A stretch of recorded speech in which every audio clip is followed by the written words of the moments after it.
Yes, well, I don't know what else to say.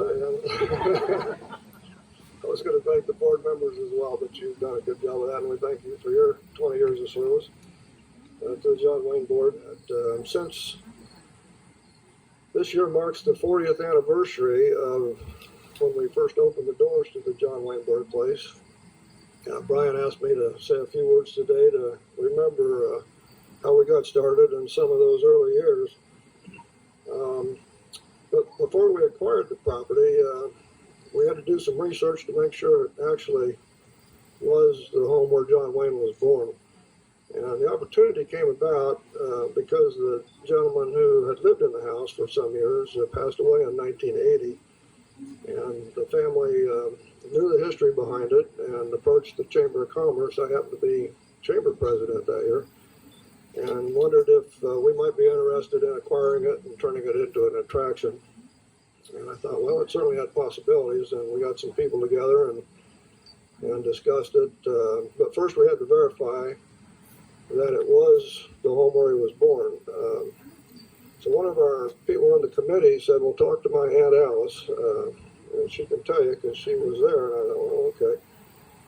So I called Alice Miller. She was 83 years old, and asked her to meet me down here on the sidewalk in front of the home. And she met me down here one afternoon, and I asked her what her memories were of the Morrison family. And she had a pretty good description of things that she remembered, and said that she remembered the day of the birth and so forth, because there was a lot of excitement in the neighborhood and so forth. And I pushed her a little bit, and I said, now, Alice, there's been rumors around town that it might have been a house a block east, or there's rumors that it might have been a boarding house that was a couple of blocks north. And I remember clearly she just shook her head. She said, no. She said, this was the home. She said, I was living with my family in that house, but she pointed to the house that's diagonally across the street over there. And she said, I just remember the excitement of the neighborhood. And in the weeks following that, I remember Mrs. Morrison pushing the baby buggy up and down that sidewalk when she'd go back and forth to town. So based on an eyewitness account, we thought that was good enough, because there weren't any legal records available. The Morrisons always rented wherever they lived, and they did move around a lot. So there wasn't any real estate records to go by, and we thought the eyewitness account was pretty good substantiation. After that, I met with a gentleman by the name of Paul Barris, and he was born in 1902, a brilliant man. He spent his career as a college professor down in Texas, and then when they forced him to retire from that at age 70, he became a Catholic priest, and he did that for another 15 years. But he had 4 or 5 pages of these snippets of information about Winterset in the early 1900s, and occasionally those would get published in the Madisonian. So I thought, well, I should get a hold of him and see if he had any memories of the Wayne family, and he wrote me a wonderful letter back and described his experience, and I'll quote just a little bit of it here. He said, as a small boy, I used to listen, all ears, to the conversations of my elders concerning newcomers to town. My aunt and her cronies were curious about Mrs. Morrison, who lived a few houses south of my aunt's home. I gathered that they considered Mrs. Morrison different from Winterset women who had grown up together. She seemed not exotic, but rather reserved and rather unresponsive to the familiarity that characterized their association. Her best friend, as I recall, was Hazel Benj, Mrs. Albert Benj, who, though kind and friendly, seemed to maintain a certain distance from others. The Benjes lived on the south side of East Washington Street, which is the corner right up here, 2 doors from the intersection of that street with South 2nd. So we're talking about the second house from the corner where the Benjes lived. And the description that he gave me kind of fits the descriptions of Mrs. Morrison that we've heard from members of the family and so forth, that she was kind of reserved and so forth. So I thought that was quite a treasure to have.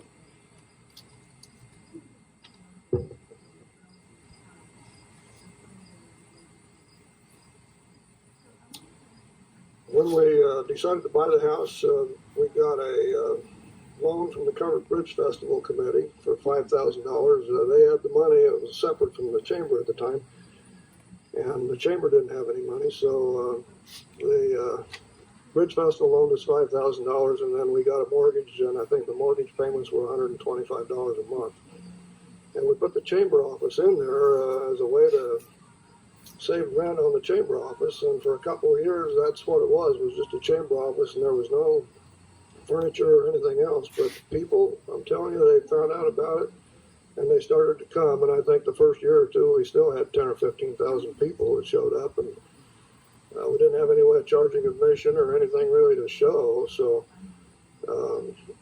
we thought it was pretty amazing to have that kind of traffic so early. And the neat thing about the house was when we acquired it, it was virtually unchanged from the day it was built, and you can tell today that it's this is what it looked like when we took it over 40 years ago. And so many places that size have had room additions put on, or they've been modernized and so forth. This one never was. The woodworking, the floors were the original floors. The wood trim, the trim around the windows, and even that stained glass window that's on the front side there is all original to the house, and is still there to this day. But we had problems with the shingles on the roof. They were leaking quite badly, and we had some water damage inside, and the porch had some rotten spots on it. So the first project that we had to do was replace the roof. And we tore those all off, and we piled them in a pile out here in the backyard, and just we're going to have somebody haul them to the dump. And over the course of a week or two, we noticed that people were going to that pile and taking a few shingles home for a souvenir, and we thought, hey, we better hang on to those. So we boxed them all up. I think we had about 16 boxes of them, and put them in storage, and then we put them on sale in the house, and we sold them for $2 or $3 a piece. And it didn't take long to sell out, and we made about $15,000 on those, which we thought was just something that was going to be hauled to the dump. So I've got a shingle. This is the only one I was able to save, but that's an original shingle that came off, and you can see the weathering on it. And then I've got one here that's got a stamp that shows where the shingle was manufactured, which was McCormick Lumber. And if you do a little internet research, you can find McCormick Lumber that actually made shingles about the turn of the century. So that was kind of interesting to find that.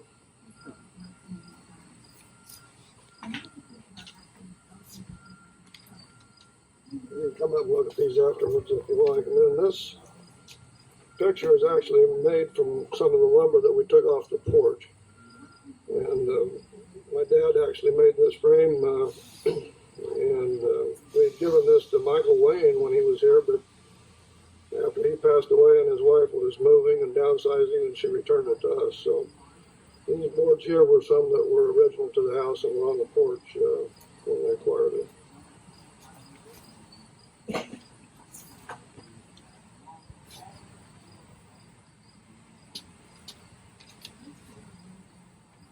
So once we opened the doors, again, we didn't have anything there to attract people, and we knew we were going to have to start raising some revenue to keep it open. We decided to sell some souvenirs, and hopefully some t-shirts and sweatshirts and the like to raise some money. We really couldn't charge an admission fee at that time. And there was a lot of John Wayne merchandise out on the market. It was cheap trinket stuff that was made in China and unauthorized. Any image of John Wayne, they'd put it on a cup or whatever. And at the time, the Wayne family, Michael Wayne in particular, was trying to shut all those people down. And we decided that we'd give them a call and see if they'd let us create some t-shirts and so forth that were exclusive to the birthplace. And he agreed to do that, and essentially said, yeah, I'll look the other way. And he admonished us a little bit and said, and I know John Reed remembers this, he said, just don't get too big for your britches. And so you'll have to decide whether we started with that and we've ended up with that. So I don't know whether we've surpassed that lecture or not, but we've done pretty well. One thing about John Wayne, though, is anything that you do with him is big, and so we couldn't help but grow. The fans expect it, and the fans support it, and he was just larger than life. And so it was inevitable, I think, that we were going to outgrow this facility. And we've grown to, we had an office and gift shop here in this part of the property for some years until we built a new museum. So it's been fun to watch it grow and succeed the way it has. Michael Wayne came to visit in 1982, so that would be 40 years this October when we had the dedication ceremony. And he just absolutely fell in love with Winterset and loved what we did with his father's birthplace. And one of the things I recall was we gave him a gift basket of some goodies of stuff that was available from around the square. And in that basket was a couple of pounds of fudge. And so when he got home, about 2 weeks later, he called and he said, man, he said, that was the best fudge I have ever eaten. Could you send me a couple more pounds? And so we did, and then that went on for a little while, and then we got word that Michael had a heart attack. And we thought, oh boy, we hope we didn't contribute to that. But anyway, the good news is he recovered and lived a long time after that. So hopefully we didn't contribute any issues there. But we didn't get any more orders for fudge. We did ask him when he was here if they'd ever talked about Winterset, if he'd ever mentioned it to the boys or anything. And Michael said that when the movie Cold Turkey came out, and for anybody that doesn't know, Cold Turkey was filmed here in Winterset. It starred Dick Van Dyke and Bob Newhart and Tom Poston. It was about a town that was trying to quit smoking for 30 days in order to win this big prize. And so they got a hold of the movie, and John Wayne had a screening room in his house, and so the boys arranged to have that movie shown. And they sat and watched it together, didn't tell him anything about it.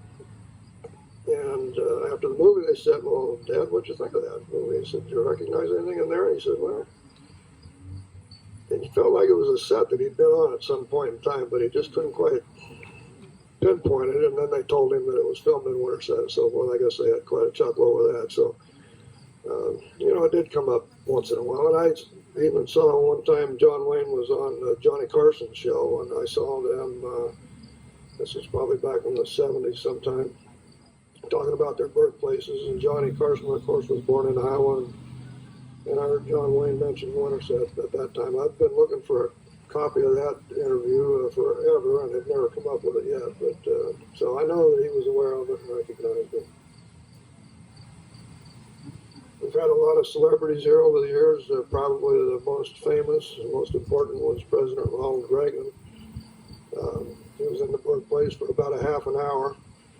And we had our secretary, Delpha Trindle, and then Ken Weldon, one of our board members, was in there with him, along with John Wayne's daughters, Tony and Melinda. And to this day, that's the only time a sitting president has ever been in Madison County. So we think that's pretty nice to be recognized in that way. And then, of course, about any presidential candidate that's ever run for office seems to find their way down here during the caucuses. And probably the most notable of those would have been Donald Trump, who was here in 2016 on 2 different occasions. So we've received a lot of recognition that way. Over the years, all 7 of John Wayne's children have been here, including his wife, Pilar. And then in 2007, when we had the 100th birthday celebration, we had 34 members of the Wayne family here all at the same time, and they were on a flatbed wagon and rode in the parade that day, and just had a wonderful time that weekend. And so the Wayne family's been very good to us and very helpful to us over the years, and we're grateful for that. 2007 was a big turning point for us, because that's when we dedicated the statue up there. It's a wonderful statue, again, that was donated to us by the Wayne family, worth about $125,000 when it was appraised. So that's a very generous contribution. And at that same time, Brian Downs, is Brian here? Over there. Brian Downs became involved with the birthplace and helped us with that celebration, and later became our director. Joe Zuxford also became involved, and Joe's the president of our board now, and is the person who's made this museum possible, and his collection is what is most of our collection today. It's worth nearly $2 million, is what I'm told. Our managers that we've had, I'd like to recognize them. Priscilla Steenhook was our first manager, and then we had Jan Pergoli, who really helped us grow during the years when the Bridges of Madison County was bringing a lot of people to town. After that, Carolyn Farr, I know you all know Carolyn, just did a wonderful job, and today Liz Hanson fills the role, and we thank all of those ladies for their hard work and all they did to make the birthplace what it is. I think the interesting thing about John Wayne is that he means different things to different people. You know, he's not just the most famous, or one of the most famous movie stars of all time, but he has become an icon of the American spirit, and he's portrayed the image of Americanism, the strength, the self-determination that built this great country, and I think that's why people love him, and that's why so many people come to pay their respects. And it's been great fun. I'm thrilled with what's become of it. When we first started 40 years ago, I had no idea we would ever have a museum like we've got today. And hats off to Brian and Joe and the rest of the board for making that possible. So that's all I have. Appreciate your coming. If anybody's got any questions, I'd be happy to answer them. Or if you want to come up and take a look at a couple of these artifacts, feel free to do so.